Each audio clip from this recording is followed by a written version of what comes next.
Hola, ¿qué tal? Bienvenido un día más al canal. En primer lugar, le quiero mandar un saludo para... Bueno, dejo por aquí el nombre porque es un poco complicado de pronunciar. Muchísimas gracias por comentar y por estar ahí apoyando. Y nada, si queréis recibir el saludito tenéis que ser primeros en alguno de mis vídeos para que yo os anote y os mande saludos en los próximos vídeos.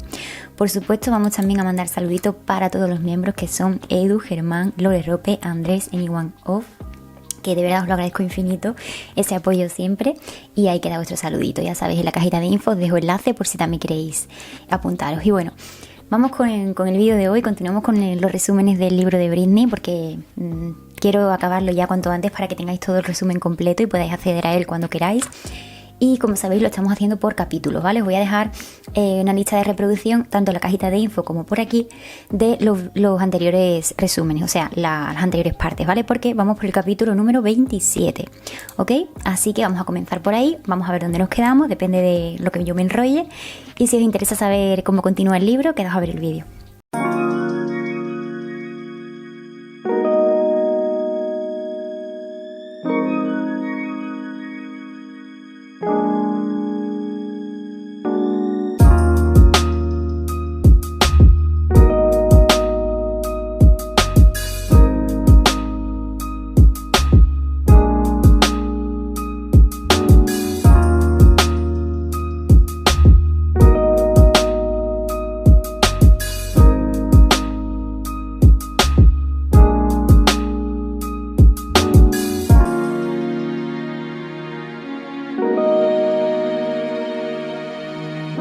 Bueno, como os digo, retomamos por el capítulo número 27 y bueno, aquí nos quedamos en un punto donde, bueno, la vida de Britney está en un punto bastante crítico. Ella comienza este capítulo diciendo que en este momento parecía que estaba viviendo al borde de un precipicio y le habían recomendado de ir a un centro de rehabilitación para de esta manera poder recuperar la custodia de sus hijos.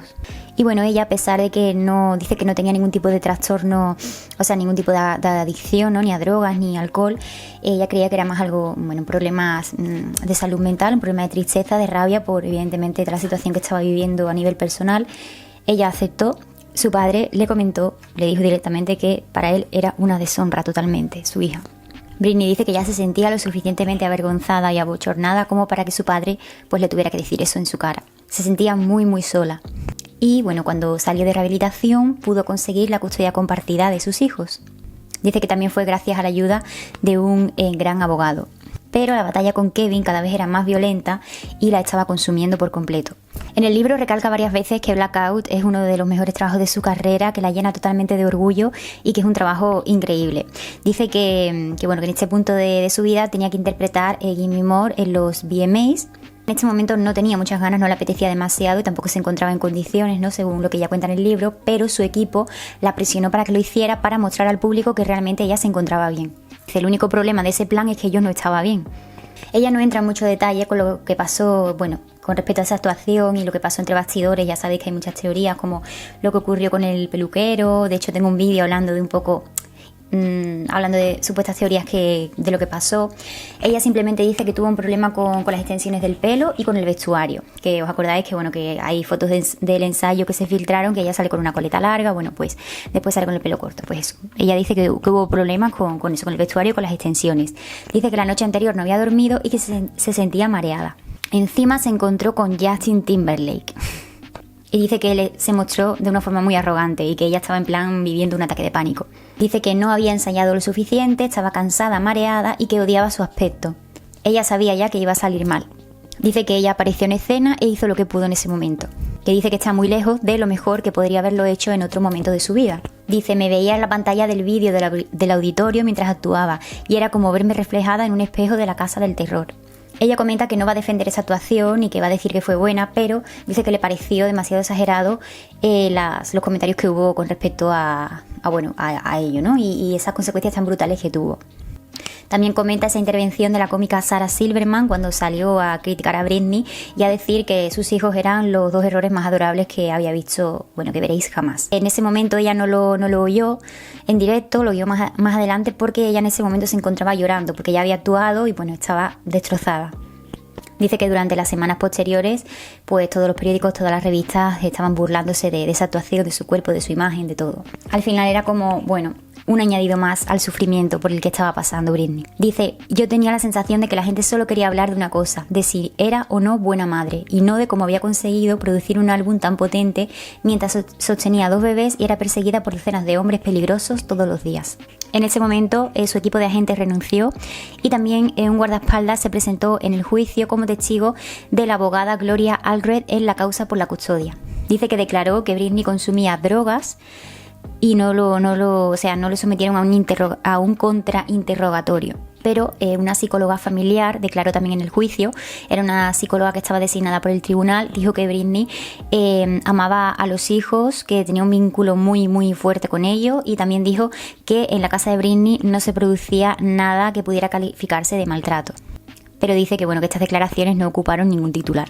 Llegamos ya al capítulo número 28, aquí Britney relata ese episodio en el que se encierra con los niños y ocurre lo que ocurre. Dice, fue a principios de enero del año 2008 que ella tenía a los niños cuando le tocaba a ella y llegó el momento de que se los tenía que devolver a Kevin. Ella pensaba que quizás jamás los iba a volver a ver.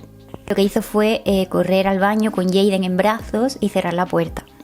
Dice que había una amiga que estaba con ella en casa, se acercó a la puerta del baño y le dijo que el guardaespaldas esperaría. Britney estaba agarrada a Jaden llorando. Y dice que antes de que se diera cuenta de lo que estaba ocurriendo, un equipo especial de policías entró en su casa y empezó a forzar la puerta. Y entraron al baño, dice, como si Britney hubiese herido a alguien. Y le quitaron al niño y cogieron a Britney, la pusieron en una camilla, la ataron y se la llevaron al hospital. Dice que el hospital le dio el alta antes de que concluyera el ingreso de 72 horas, pero dice que el daño ya estaba hecho. Se celebró una nueva vista por la custodia y a partir de ese momento Britney podía ver a sus hijos aún menos de lo que lo veía. Ella se sentía muy sola, que nadie la apoyaba, ni siquiera su familia. O sea, en este periodo es cuando Jamie Lynn se queda embarazada y dice Britney que ella se entera por una exclusiva, que su familia se lo ocultó. Dice, ahora entiendo que si alguien no está bien, es el momento de acercarte a esa persona y acogerla. Kevin me arrebató mi mundo y mi familia no me acogió. Empecé a pensar que se alegraban en el fondo de que estuviera pasando por el peor momento de mi vida. Pero seguro que eso no podía ser cierto. Seguro que estaba volviéndome loca, ¿verdad? Llegamos ya al capítulo número 29, seguimos en enero del año 2008. Britney se sigue sintiendo muy sola, dice que estaba destemplada y que estaba ingresada en este momento, que tomaba mucho Adderall, que es un medicamento que ya os comenté antes en otros vídeos de este resumen, que era un medicamento para la hiperactividad de los niños y demás, y era lo que tomaba en ese momento. Britney dice que ella era un auténtico desastre y reconoce también que se equivocó, que estaba muy enfadada por todo lo que había pasado con Kevin. Dice que lo había intentado por todos los medios con él, que lo había hecho todo, y él la había traicionado.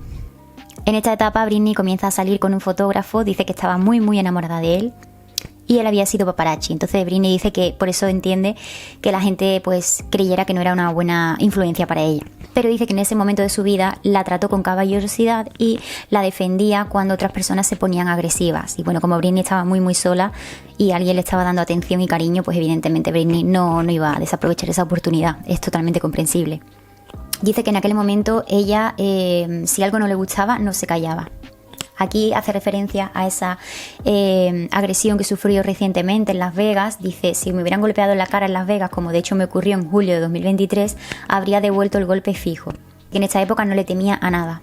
Los paparazzis no dejaban de perseguirla, a ella y a su novio, y que eran muy agresivos. De hecho, de esto hay vídeos, hay muchísimos vídeos de esta época donde Britney es acosada literalmente a cada paso que da, al supermercado, a comer, a un restaurante, a cualquier parte, en su coche, y los paparazzis la rodean y no la dejan en paz, o sea, brutal. Que muchos trataban de hacerla ver como que Britney era mala, otros de conseguir la foto del millón, pero dice que también a veces querían ofrecer de ella una buena imagen. Dice que un día, de los muchos que estaban recibiendo esa persecución por parte de los paparazzis, ella iba con su novio, iban conduciendo, dice que iban bastante deprisa. Y lo que entiendo aquí es que llegó como a una especie de borde donde había como un precipicio, ¿no? Y dice que en ese momento Britney lo que hizo fue un trompo con el coche, que muy bien no sé lo que es. Pero que en el borde hizo eso que supuestamente es algo peligroso. Dice que ella estaba completamente fuera de sí. Que lo clavó, que lo hizo perfectamente, pero que si las ruedas hubieran rotado quizás 3 veces más de lo que lo hizo, se hubieran caído por el precipicio. O sea, que estuvieron al borde de la muerte. Pero sin embargo, esto a Britney la hizo sentir muy viva. Y dice, aunque la seguridad es lo más importante, también creo que es conveniente vivir desafíos para sentirnos liberados, perder el miedo y experimentar todo lo que el mundo tiene que ofrecer. Resulta que por aquel entonces Britney no era consciente de que ese novio que él tenía, el fotógrafo, estaba casado, que Britney era la amante. Se enteró cuando rompieron. Dice que él la ayudó muchísimo con la depresión y que ella anhelaba recibir atención y él se la daba. Dice que tenían una relación muy pasional, que a su familia no le gustaba, pero dice que a ella tampoco le gustaban muchas cosas de ellos. Dice que él la animaba a rebelarse, que le gustaban las locuras, y dice que la amaba por ello, que la amaba de forma incondicional. Dice que con su apoyo hacía lo que se le antojaba y que comportarse de esa manera más salvaje la hacía sentir radical, ser distinta a como todo el mundo deseaba que fuera. Dice, hablaba como si estuviera loca, siempre la liaba en todas partes. Voy a decirlo, era mala, aunque a lo mejor no era tan mala, sino que estaba muy pero que muy cabreada. Quería escapar, quería desaparecer de Los Ángeles, así que el fotógrafo y yo nos fuimos de viaje a México. Dice que en ese lugar en México se sentían seguros, se sentían como que, bueno, un poco alejados, ¿no?, de esa vorágine de la prensa y todo. Dice que por un tiempo ya se logró sentir mucho mejor, pero que debió sacarle más provecho a eso. Dice que poco a poco parecía que la relación con él, con este fotógrafo, iba pues más en serio, y dice que a medida que eso iba pasando, su familia como que se empezaba a acercar a Britney y eso la alertó bastante. Un día dice que su madre la llamó y le dijo: Britney, creemos que está pasando algo. Dice, hemos oído que la policía va a por ti. Dice, vámonos a la casa de la playa. Britney decía y sentía que, bueno, que ella no había hecho nada ilegal, que sí que es verdad que había tenido a lo mejor un comportamiento un poco más salvaje y había montado alguna escenita por ahí, pero que no había hecho nada fuera de lo común. Sí que había estado colocada de Adderall, que es esa medicación que os digo, pero que no había cometido ningún delito, básicamente. Y bueno, Britney al final accede, va a la casa de la playa con su familia y dice que el fotógrafo también la acompañó y que su madre empezó a actuar de forma sospechosa. Dice que de repente un grupo de helicópteros empezó a rodear la casa. Y dice que un grupo de cuerpos especiales de la policía, más o menos unos 20 agentes, se presentaron también en la casa. Britney repite y repite que ella no había hecho nada malo. Dice que nada de lo que hubiera hecho justificaba que la estuvieran tratando como una atracadora. Nada justificaba que le dieran un vuelco a su vida. Menciona a la señora Lou Taylor, esta señora que trabaja en la empresa de TriStar. Bueno, pues dice que su padre había entablado una estrecha amistad con esa mujer y dice que literalmente la veneraba. Dice que ella sería la pieza clave de la implantación de la tutela, que les permitiría más tarde controlar y adueñarse de la carrera de Britney. Dice que la empresa que montó Lou Taylor, que es TriStar, la que os he dicho, la montó a partir de Britney, o sea, a partir del nombre de Britney y su esfuerzo, básicamente. Y aquí Britney habla un poquito de lo que serían las tutelas, ¿no? Dice, las tutelas se reservan normalmente para personas discapacitadas mentalmente. Yo era altamente funcional, acababa de hacer el mejor álbum de mi carrera, estaba haciendo ganar mucho dinero a mucha gente, especialmente a mi padre, que según descubrí se asignó un salario superior al que me pagaba y cobró más de 6 millones de dólares, a la vez que hizo ganar a otros allegados suyos decenas de millones de dólares más. Ella comenta aquí que, bueno, que la tutela se puede implantar durante un periodo de 2 meses y, bueno, la persona afectada después de este periodo pues puede de nuevo volver a tener el control completo de su vida, en el caso que mejore. Pero ella dice que eso no era lo que quería su padre. Él quería muchísimo más y que consiguió autorizar 2 tipos de tutela, la tutela de la persona y la tutela de los bienes. Dice que Britney suplicó al tribunal para que pusieran a otra persona al mando de esa tutela, que no fuese su padre, que fuese otra persona. Dice, le supliqué, ¿no? Que no fuese el hombre que me hacía llorar de pequeña, al que le tenía miedo, que fuese cualquier persona, pero que no fuese él. Dice que le dijeron al tribunal que ella no estaba en plena posesión de sus facultades y que por eso ni siquiera le autorizaron a que ella pudiera escoger su propio abogado. Para el tema de los bienes, ¿vale? El tutor de los bienes, se eligió a Andrew Ballet, que era abogado, quien acabaría recibiendo $426,000 al año por mantenerla alejada de su propio dinero. Asimismo, ella tendría que pagar una cantidad de $500,000 al año al abogado que el tribunal le puso, a quien ella no tenía derecho a sustituir. Se parecía que mi padre y la empleada de Lou, que se llama Robin Greenhill, que ya hemos hablado muchísimas veces de ella en el canal, gobernaban mi vida y monitorizaban hasta mi último movimiento. Me trataban como si fuese una criminal o una depredadora. Dice que durante toda su vida ella en muchos momentos necesitó a su padre y ella llamaba a su padre y no estaba para ella. Pero dice que en este momento de su vida, cuando comenzó la tutela, era el primero en llegar. Pero es lo único que le ha importado siempre. Palabras de Britney. Que dice que su madre no fue mejor, porque se hizo la tonta sabiendo desde el principio que iban a aislar a Britney. Y dice Britney que ella está convencida de que lo tenían todo planeado y que tanto la madre como el padre y Lou Taylor lo estaban todo maquinando desde hace tiempo. Incluso la empresa de Lou Taylor, que es TriStar, estaba planificando ser co-curadora de Britney. Dice, más tarde supe que en el momento en el que me sometieron a tutela, justo después de la bancarrota, mi padre estaba endeudado con Lou Taylor, que le debía unos $40,000 al menos, que era una fortuna para él. Es este préstamo que hemos hablado también muchísimas veces aquí en el canal. Dice que eso se enteró gracias a su nuevo abogado, Rosengart, que es el abogado que Britney tiene actualmente. Es lo que él llama conflicto de intereses. Y bueno, aquí en este punto de este capítulo, Britney es ingresada en el hospital, de nuevo, rehabilitación, y le comunican que ya se habían presentado los papeles para el inicio de la tutela. Así que en este punto comienza la tutela de Britney. Llegamos al capítulo número 30, la vida de Britney sigue en un punto crítico y dice que en este momento la madre aprovecha para escribir unas memorias, que son estas de aquí. Dice que en esas memorias escribió la experiencia de ver cómo su hermosa hija se rapaba el pelo y se preguntaba cómo eso era posible. Dice que antes Britney era la niña más feliz del mundo. Dice que comentaba cada uno de los errores de la vida de Britney para promocionar su libro. Lo escribió para sacar dinero a su costa, según dice Britney. Dice que cuando ya se publicó el libro, la madre fue a varios programas de televisión, también para la promoción de este. Uno de esos programas era Today y dice que ella le comentó a la presentadora que se había estado preguntando durante horas por qué las cosas habían ido tan mal en la vida de Britney. Dice que en otro programa la audiencia aplaudió cuando la madre de Britney dijo que su hija menor, Jamie Lynn, estaba embarazada a los 16 años. Encima dice que en estos programas ponían imágenes de Britney con la cabeza rapada y bueno, los momentos más bajos de su vida. Y su madre pues aprovechando el tirón para pues promocionar sus memorias.